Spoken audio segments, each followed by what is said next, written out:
जय हिंद दोस्तों, मैं कुणाल आपका स्वागत करता हूं। ये हमारे आधुनिक इतिहास के सीरीज का 39वां वीडियो है और आज का टॉपिक है बंग भंग आंदोलन भाग 2 यानी कि पार्टीशन ऑफ बंगाल पार्ट 2 का हम लोग अध्ययन करेंगे। इससे पहले वाले भाग में यानी कि पार्ट 1 में हम लोगों ने देखा था कि बंगाल का विभाजन कैसे हुआ था और क्यों हुआ था। इसके साथ साथ हम लोगों ने देखा था कि सूरत अधिवेशन में कांग्रेस की दो फाड़ हो जाती है, उग्रवादी और उदारवादियों के रूप में। आज हम लोग आगे चल कर देखेंगे कि बंगाल विभाजन जो हुआ था, जिस वजह से पूरे देश में आंदोलन हो गया था, उस आंदोलन का स्वरूप क्या था उसको देखने का प्रयास करेंगे और बंगाल विभाजन की एक समीक्षा लेंगे। तो आइए समझते हैं कि आंदोलन का स्वरूप कैसा था, उसको समझने का प्रयास करते हैं। इस आंदोलन में विदेशी वस्तुओं का बहिष्कार किया गया, यानी कि स्वदेशी मूवमेंट इसको हम लोग कह सकते हैं। कपड़ों की होली जलाई जाने लगी, चीनी और नमक का प्रयोग बंद कर दिया गया जो बाहर से आयातित होता था। शादी में विदेशी वस्तुओं का इस्तेमाल पर रोक लगा दिया गया। अगर कोई व्यक्ति शादी में विदेशी वस्तुओं को इस्तेमाल करता है तो पंडित उस विवाह का बहिष्कार करेंगे, ऐसा कहा गया। धोबी को विदेशी कपड़ों को धोने से बहिष्कार कर दिया। जो धोबी थे विदेशी कपड़े धोने से साफ साफ मना कर दिए। ये लोकप्रिय होता चला गया। ये जो स्वदेशी मूवमेंट है ये लोकप्रिय होते चला गया विदेशी वस्तुओं के बहिष्कार के रूप में। ये लोकप्रिय होता चला गया और अंत तक बना रहा। विदेशी वस्तुओं का प्रयोग नहीं करना, इससे क्या हो जाएगा कि अंग्रेजों की या ब्रिटिश की अर्थव्यवस्था पर चोट हम लोग पहुंचा रहे हैं। भारतीय वस्तुओं के उपयोग को बढ़ावा देना, इससे क्या होगा कि हमारे जो दस्तकार है, हस्तशिल्प है, आगे बढ़ेंगे। इसके माध्यम से उनके अंदर राष्ट्रीयता की भावना पैदा करना मुख्य उद्देश्य था। स्वदेशी वस्तुओं का उपयोग, स्वदेशी अपने आप में एक व्यापक टर्म है, इसमें कई चीज़ें समाहित हो सकती है। तो इसलिए स्वदेशी शिक्षा के केंद्र खुलने लगे, जिसमें भारतीय पद्धति से भारतीय संस्कृति को बताने के लिए स्कूल खोले गए। इस क्रम में देखेंगे कि बंगाल नेशनल कॉलेज की स्थापना की गई अरविंद घोष के द्वारा। अरविंद घोष वहाँ पर प्रिंसिपल रहे हैं।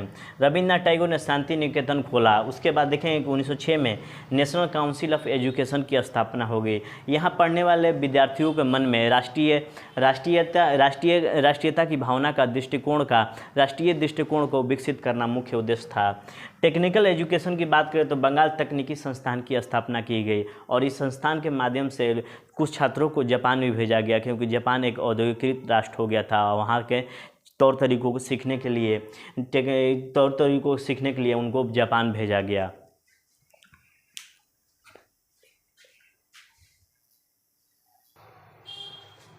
हमने कहा था पिछले स्लाइड में कि स्वदेशी शब्द एक व्यापक रूप लिए होता है। तो अब देखते हैं कि उद्योगों के क्षेत्र में क्या हुआ स्वदेशी के संबंध में। अब कपड़ा उद्योग, यह भारत का महत्वपूर्ण उद्योग था। कपड़ा मिल लगाए जाने लगा, यानी कपड़ा उद्योग का विकास होने लगा। साबुन उद्योग, दिया सिलाई उद्योग, हथकरघा उद्योग, बैंक एवं बीमा कंपनियों की स्थापना की जाने लगी। इन सब में उभार 1905 के बाद आया और केंद्र में क्या था? स्वदेशी। उसके बाद देखते हैं कि आर्ट एंड कल्चर। बहुत से लेखक अपनी राष्ट्रीय चेतना को विकसित करने के लिए भारतीय संस्कृति के बारे में गीता लिखा, ठीक है ना। उसके बाद इसमें एक सबसे प्रमुख व्यक्ति होते हैं रविन्द्रनाथ टैगोर। रविन्द्रनाथ टैगोर ने अमार सुनार बंगला लिखा था और ये चित्रकला में बहुत ज़्यादा अपना योगदान दिए। टैगोर बहुत डायनेमिक प्रतिभा के व्यक्ति थे, चित्रकार थे, पोएट थे, बहुत सारा चीज़ इनके अंदर था, ठीक है ना। ये डायनेमिक प्रतिभा के व्यक्ति थे। अभी तक पेंटिंग पर यूरोपीय प्रभाव बहुत ज़्यादा था। इन्होंने यूरोपीय पद्धति को हटाकर भारतीय परंपरा, जिसमें मुगल आर्ट, अजंता एलोरा की परंपरा, राजपूत कला की चित्रकला मौजूद थी, उससे प्रेरणा ली और फिर राष्ट्रवादी चेतना जगाई और यहाँ से चित्रकला की एक नई धारा की शुरुआत हुई।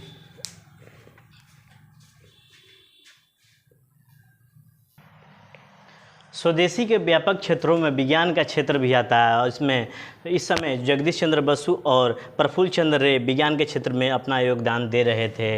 इसके अलावा अरविंद घोष कहते थे कि पूरी की पूरी प्रशासन हमारे सहयोग से चल रही है, इसका बहिष्कार करने से पूरा प्रशासन पंगु हो जाएगा, लंगड़ा हो जाएगा।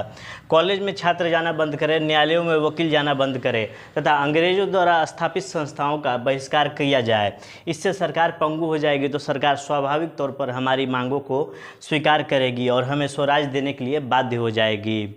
अब देखेंगे कि छात्रों का दमन किया जाने लगा और छात्र स्कूल और कॉलेज छोड़े तो उनका दमन शुरू हो गया। दमन के रूप में हम देखें तो उनको ना एडमिशन दी जा रही है, ना ही गवर्नमेंट जॉब दी जा रही है, ना ही स्कॉलरशिप दी जा रही है, तो छात्रों का दमन शुरू हो जाता है। उसके अलावा देखें कि जनसभाएं की जा रही है, समितियों का गठन किया जा रहा है। इनके माध्यम से हमारे भारतीयों में जन चेतना, राष्ट्रवादी चेतना जागृत करने का प्रयास किया जा रहा है। लोगों के बीच पहुंचकर राष्ट्रवादी चेतना जागृत की जा रही है। इन समितियों के माध्यम से विपदा आने पर लोगों की मदद की जा रही है। अकाल और महामारी के दौरान जो अंग्रेज हमें छोड़ देते थे, हम लोग खुद स्वयं अपने भारतीयों की मदद कर रहे हैं इन समितियों के माध्यम से। इन समितियों के माध्यम से प्रदर्शन भी कर रहे हैं, हम धारणा दे रहे हैं। धारणा कहाँ दे रहे हैं? विदेशी वस्तुओं के दुकानों के सामने, विदेशी कपड़ों को हम लोग होली जला रहे हैं।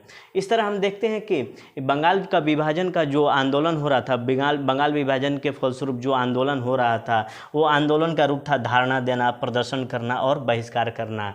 इसके अलावा हमारे तिलक जी, बाल गंगाधर तिलक जी ने लोकप्रिय उत्सव शुरू किया, गणेश उत्सव और शिवाजी उत्सव, जिससे भारतीयों में राष्ट्रवादी चेतना, अपनी संस्कृति के प्रति प्रेम उत्पन्न हो, इसलिए ये लोकप्रिय उत्सव शुरू किया गया। तो ठीक है ना, गणेश और शिवाजी उत्सव के माध्यम से भारतीय संस्कृति को महान साबित किया जाने लगा, लोगों में आत्मविश्वास भरा जाने लगा, राष्ट्रवादी भावनाएं भरी जाने लगी।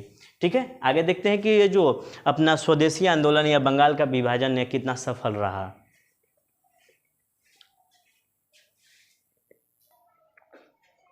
1905 का जो बंग भंग आंदोलन हुआ था वो कितना सफल रहा, उसकी आइए समीक्षा करते हैं, उसकी सफलता या योगदान की समीक्षा करते हैं। इस आंदोलन के फलस्वरूप राष्ट्रीय चेतना व्यापक हो गई। उसके बाद देखेंगे कि आंदोलन का आधार व्यापक हुआ, जहां पर उदारवादी उच्च वर्ग एवं उच्च मध्य वर्ग तक सीमित रहे, ये इसी वर्ग से आए हुए थे, लेकिन यहां तक आते आते मध्यम वर्ग भी शामिल हो गया। इन्होंने थोड़े से निम्न मध्यम वर्ग को भी छू दिया। युवा वर्ग, महिला वर्ग और इस आंदोलन में युवा और महिला वर्ग दोनों शामिल हुए। इससे स्वतंत्रता आंदोलन का स्वरूप व्यापक और मजबूत हुआ। इससे राष्ट्रीय चेतना के विकास में मदद मिली। मुस्लिम वर्ग के कुछ लोग इस प्रदर्शन एवं बहिष्कार में भी शामिल हुए थे। उद्योगपति, साहित्यकार के लोग स्वतंत्रता आंदोलन के सदस्य बने। इसके अलावा ये आंदोलन एक्शन ओरिएंटेड था, इस कारण लोगों के मन में साहस भी पैदा हुआ। यह आंदोलन पत्र तक सीमित नहीं था, जैसे उदारवादियों ने अपने आंदोलन को पत्र तक ही सीमित रखा था। उसके बाद ब्रिटेन की अंदरूनी इच्छा स्पष्ट हो गई कि ब्रिटेन की अंदरूनी इच्छा क्या है, भारतीयों के सामने स्पष्ट होगी, और जनता के मन में अंग्रेजों की छवि भी स्पष्ट हो गई कि ये हमारे हितैषी नहीं है। ये रहा बंग भंग आंदोलन, कितना सफल रहा आप लोग मूल्यांकन कर लीजिएगा। बंग भंग आंदोलन जो 1905 में हुआ था, उसके नकारात्मक पक्षों को देखें तो, निगेटिव एस्पेक्ट्स को देखें तो, इस आंदोलन ने रूढ़िवादिता को आगे बढ़ाया। हमारे उग्रवादी नेता भारतीय संस्कृति पर जोर देते थे। स्वदेशी, राष्ट्रीय शिक्षा तथा हमारे संस्कृति के घटिया तत्वों को भी इन्होंने समर्थन दिया। तिलक ने एक कानून का विरोध किया। एक कानून था कि 12 वर्ष से कम उम्र के लड़कियों को शादी नहीं होगी। इसका तिलक ने विरोध किया था। गो हत्या का विरोध किया था। गणपति एवं शिवाजी उत्सव की शुरुआत इन्होंने ही की थी। गणपति जो हिंदुओं के देवता हैं, और शिवाजी जिन्होंने मुस्लिमों के साथ युद्ध लड़ा, औरंगजेब का विरोधी रहे, मुस्लिमों के विरोधी रहे। इससे क्या हुआ कि मुसलमानों के मन में एक भावना पैदा हुई कि हिंदू हमारे हितैषी नहीं हो सकते।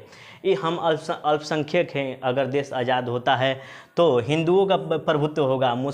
इस कारण मुस्लिमों ने अपने लिए अलग राष्ट्र की मांग की और अंत तक बने रहा, और इनकी मांग 1947 में हमें सफल होती हुई दिखाई देती है। देश में सांप्रदायिकता के बीज पनपने लगे थे। अंग्रेज इसे हवा, खाद, पानी दे रहे थे। ये सभी कारणों ने धर्म और राजनीति का घालमेल कर दिया। हमारी धर्मनिरपेक्ष राजनीति धूमिल होती चली गई और हमारा आंदोलन संकीर्णता का शिकार हो गया।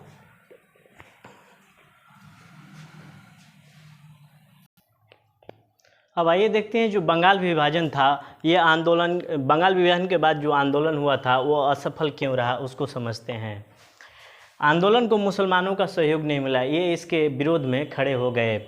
आंदोलन गांव तक नहीं पहुंच पाया, केवल शहरों तक ही सीमित रहा। किसान एवं अन्य लोगों का समर्थन नहीं मिल पाया। आंदोलन में शामिल पार्टियों में आंतरिक कलह शुरू हो गई, उदारवादी और उग्रवादी पार्टियों में। जिसका परिणाम 1907 AD के सूरत अधिवेशन में हमें दिखाई देता है। आंतरिक कलह के कारण जो पार्टियां थी मजबूती से काम नहीं कर सकी, आंदोलन नेतृत्व विहीन हो गया। आंतरिक कलह के कारण उदारवादियों उग्रवादियों में आपसी टकराव के कारण कोई एक बड़ा नेता नहीं उभर पाया। इनके नेताओं को देश निकाले की सजा भी दी गई। उसके अलावा कुछ लोगों को गिरफ्तार कर जेल में डाला गया और 1908 तक महत्वपूर्ण नेता जेल में रहे। अंग्रेजों द्वारा छात्रों, नेताओं, कार्यकर्ताओं का दमन भी किया गया।